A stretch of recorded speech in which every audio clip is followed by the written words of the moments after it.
On today's episode of Wisdom Mhlaba, Mike has this beautiful piece of land that he wants to develop, right? And he has ideas. He wants multiple units here so that he can rent out those units. So he gets a team together, a land surveyor, an engineer, and an architectural professional. Now, the architectural professional will do the design of the buildings or whatever structures that are going to be all around here. But the engineer has to make sure that practically those structures will work. One of the functions of the engineer is to make sure that all these structures that are going to be built here have access to the road. Each challenge of the engineer is that this is a very steep area. As you can see, those contour lines mean it's very steep, and the road cannot just go straight perpendicular to the contour lines. It has to be at an angle to the contour lines. Perpendicular means it crosses like that, so it can't be just perpendicular. It needs to be at an angle. It needs to cross those contours at an angle.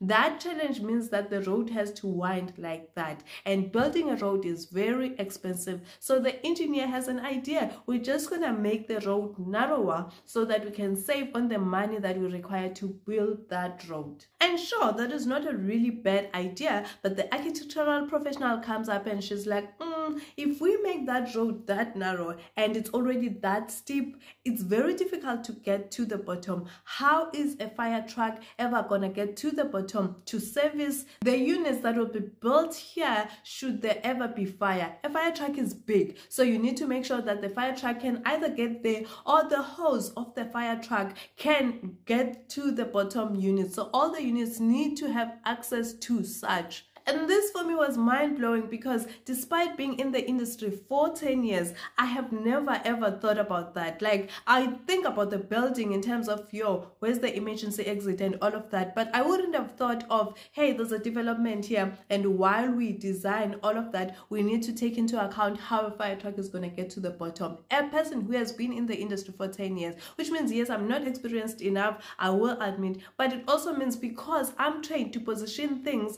I do not worry. I haven't had to worry about what the building regulations say about the safety of everyone that's gonna reside there. But an architectural professional has been trained that way. They've had to read the building regulations that have taken into account the safety of whoever will reside in a building that has been designed. That is why you want to get someone who is duly registered, duly qualified to do your design. You can't just get someone who has the gift, the art of drawing buildings. You can't just get Oda Ace from a corner because they have not read and understood building regulations. They don't take things like a fire truck, how is it going to get to the bottom to put down a fire should there ever be a fire. That is the importance of getting a duly registered architectural professional to do designs of your project, be it a single house or a multi-unit development like this.